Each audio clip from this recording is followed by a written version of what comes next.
Memahami kata kerja operasional atau KKO. A. Pengertian kata kerja operasional. Komponen ini penting karena menjadi dasar untuk menyusun indikator penilaian. Indikator penilaian perlu dirumuskan untuk dijadikan dasar pedoman penilaian bagi guru, peserta didik, maupun pengawas di sekolah. Setiap penilaian yang dilakukan melalui tes dan non-tes harus sesuai dengan indikator penilaian. Taksonomi Bloom pertama kali disusun oleh Benjamin S. Bloom pada tahun 1956. Dalam hal ini, tujuan pendidikan dibagi menjadi beberapa domain, dan setiap domain tersebut dibagi kembali ke dalam pembagian yang lebih rinci berdasarkan hierarkinya. Tujuan pendidikan dibagi ke dalam 3 domain, yaitu A. Cognitive domain atau ranah kognitif, yang berisi perilaku-perilaku yang menekankan aspek intelektual seperti pengetahuan, pengertian, dan keterampilan berpikir. B. Affective domain atau ranah afektif, berisi perilaku-perilaku yang menekankan aspek perasaan dan emosi, seperti minat, sikap, apresiasi, dan cara penyesuaian diri.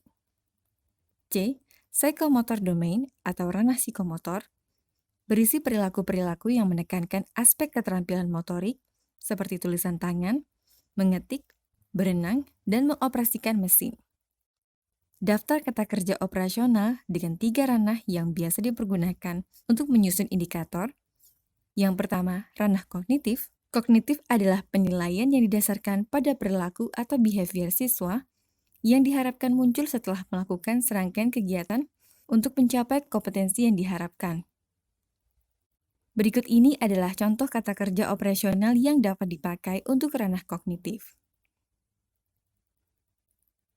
Dalam ranah kognitif itu terdapat 6 aspek atau jenjang proses berpikir, mulai dari jenjang terendah sampai yang paling tinggi. Keenam jenjang atau aspek yang dimaksud adalah A. Pengetahuan atau hafalan, atau ingatan atau knowledge. Adalah kemampuan seseorang untuk mengingat-ingat kembali atau recall, atau mengenali kembali tentang nama, istilah, ide, rumus-rumus, dan sebagainya, tanpa mengharapkan kemampuan untuk menggunakannya. B. Pemahaman atau comprehension adalah kemampuan seseorang untuk mengerti atau memahami sesuatu setelah sesuatu itu diketahui dan diingat. C. Penerapan atau application adalah kesanggupan seseorang untuk menerapkan atau menggunakan ide-ide umum, tata cara ataupun metode-metode, prinsip-prinsip, rumus-rumus, teori-teori, dan sebagainya dalam situasi yang baru dan konkret. D. Analisis atau analysis adalah kemampuan seseorang untuk merinci atau menguraikan suatu bahan atau keadaan menurut bagian-bagian yang lebih kecil dan mampu memahami hubungan di antara bagian-bagian atau faktor-faktor yang satu dengan faktor-faktor lainnya. A. Synthesis atau synthesis adalah kemampuan berpikir yang merupakan kebalikan dari proses berpikir analisis. F. Penilaian atau penghargaan atau evaluasi atau evaluation adalah merupakan jenjang berpikir paling tinggi dalam ranah kognitif dalam taksonomi Bloom. 2. Ranah afektif. Keberhasilan pengembangan kognitif tidak hanya membuahkan kecakapan kognitif, akan tetapi membuahkan kecakapan afektif. Menurut Krathwohl, klasifikasi tujuan domain afektif terbagi 5 kategori, yaitu A. Penerimaan atau receiving, B. Pemberian respon atau partisipasi atau responding, C. Penilaian atau penentuan sikap atau valuing, D. Organisasi atau organization, D. Karakterisasi atau pembentukan pola hidup atau characterizations by a value or value complex. 3. Ranah psikomotor. Kecakapan psikomotor merupakan manifestasi wawasan pengetahuan dan kesadaran serta sikap mentalnya. Benjamin S. Bloom dan kawan-kawannya itu berpendapat bahwa pengelompokan tujuan pendidikan itu harus senantiasa mengacu kepada 3 jenis domain atau daerah binaan atau ranah yang melekat pada diri peserta didik, yaitu A. Ranah proses berpikir atau cognitive domain, ranah nilai atau sikap atau affective domain, C. Ranah keterampilan atau psikomotor domain.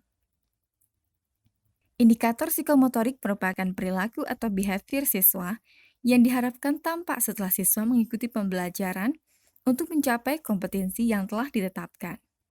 Menurut Dave, klasifikasi tujuan domain psikomotor terbagi 5 kategori, yaitu 1. Penirawan, 2. Manipulasi, 3. Ketetapan, 4.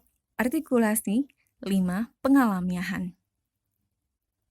B. Pengertian indikator. Indikator merupakan salah satu unsur dalam rencana pelaksanaan pembelajaran atau RPP. Dalam merumuskan atau membuat indikator, terdapat patokan-patokan yang harus diperhatikan. Indikator adalah perilaku yang dapat diukur atau diobservasi untuk menunjukkan ketercapaian kompetensi dasar atau KD tertentu yang telah menjadi acuan penilaian pada suatu mata pelajaran. 1. Fungsi indikator. Indikator mempunyai fungsi sebagai pedoman dalam mengembangkan materi pembelajaran atau bahan ajar, mendesain kegiatan pembelajaran, merancang kegiatan pembelajaran, ketentuan indikator, dan ketentuan dalam merumuskan indikator diantaranya. 1. Menggunakan kata kerja operasional atau KKO yang dapat diukur. 2. Dirumuskan dalam kalimat yang simpel, jelas, dan mudah dipahami. 3. Tidak menggunakan kata yang bermakna ganda.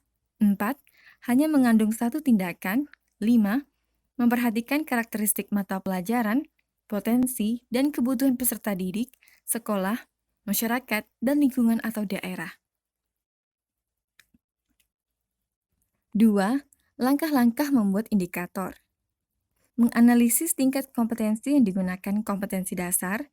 Berikut ini langkah-langkah dalam membuat atau merumuskan indikator dalam RPP. 1. Silahkan unduh kata kerja operasional atau KKO. 2. Pahami C1 sampai C6. Dalam membuat atau merumuskan indikator, harus memahami tingkat kompetensi yang digunakan dalam kompetensi dasar atau KD. Dalam taksonomi Bloom terdapat 6 tahapan berpikir, biasa kita kenal dengan C1 sampai dengan C6. 3. Tentukan kompetensi dasar atau KD yang akan dijadikan indikator. Contoh KD adalah mengidentifikasi aturan yang berlaku dalam kehidupan sehari-hari di rumah, mengidentifikasi termasuk dalam C1 atau mengingat. 4. Mencocokkan kata kerja. Tentukan kata kerja operasional atau KKO dengan mencocokkan kata kerja tersebut dengan KKO yang ada pada ranah C1, taksonomi Bloom. Contoh indikator, A. Menyebutkan aturan yang berlaku dalam kehidupan sehari-hari di rumah. B. Menjelaskan aturan yang berlaku dalam kehidupan sehari-hari di rumah. C. Mengidentifikasi aturan yang berlaku dalam kehidupan sehari-hari di rumah. C. Menganalisis indikator berdasarkan tingkat UKRK pada KD. UKRK yaitu urgensi, kontinuitas, relevasi, dan keterpakaian. UKRK dijadikan kriteria dalam memilih dan memilah ketepatan membuat indikator penting atau indikator penunjang. Kategori indikator ada 3, yaitu yang pertama indikator kunci. Ciri-ciri indikator kunci: A. Indikator yang memenuhi kriteria UKRK. B. Kompetensi minimal yang terdapat pada KD. C. Ketercapaian standar minimal dari KD. D. Pengembangan RPP dan harus teraktualisasi dalam pelaksanaan proses pembelajaran, sehingga kompetensi minimal yang harus dikuasai siswa tercapai berdasarkan tuntutan KD mata pelajaran. 2. Indikator pendukung. Ciri-ciri indikator pendukung: membantu peserta didik memahami indikator kunci, dinamakan juga indikator prasyarat yang berarti kompetensi yang sebelumnya telah dipelajari siswa berkaitan dengan indikator kunci yang dipelajari. 3. Indikator pengayaan. Ciri-ciri indikator pengayaan adalah A. Mempunyai tuntutan kompetensi yang melebihi dari tuntutan kompetensi dari standar minimal KD. B. Tidak selalu harus ada. C. Dirumuskan oleh pendidik apabila potensi peserta didik memiliki kompetensi yang lebih tinggi dan perlu peningkatan yang baik dari standar minimal KD. Berdasarkan contoh indikator yang telah dibuat di atas, kali ini kita akan memetakan ke dalam kategorinya. A. Menyebutkan aturan yang berlaku dalam kehidupan sehari-hari di rumah atau indikator pendukung. B. Menjelaskan aturan yang berlaku dalam kehidupan sehari-hari di rumah atau indikator kunci. C. Mengidentifikasi aturan yang berlaku dalam kehidupan sehari-hari di rumah atau indikator pengayaan.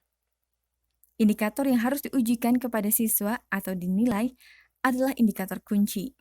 Dalam membuat indikator kunci, tidak boleh terabaikan oleh pendidik dalam pelaksanaan penilaian, karena indikator inilah yang menjadi tolak ukur dalam mengukur ketercapaian kompetensi minimal siswa berdasarkan KD.